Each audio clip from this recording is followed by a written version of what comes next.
Ito pala ang dahilan kung bakit nagiging ganito yung mata ni Joel Embiid during sa game dito ng New York Knicks kontra dito sa Philadelphia 76ers.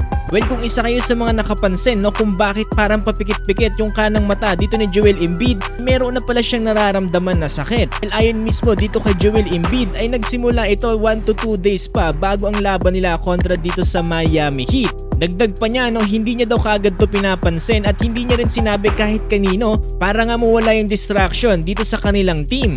Mukhang hindi na kasi ito maitago ni Joel Embiid at napapansin na to sa national television.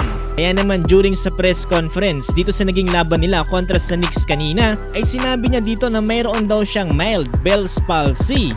Ayon sa Google ito daw ay isang facial muscle weakness or paralysis. Pero ayon mismo kay Joel Embiid ay hindi niya daw ito masyadong iniinda dahil hindi daw siya quitter. Pero ayon mismo sa kanya ay napaka-unfortunate nga lang daw talaga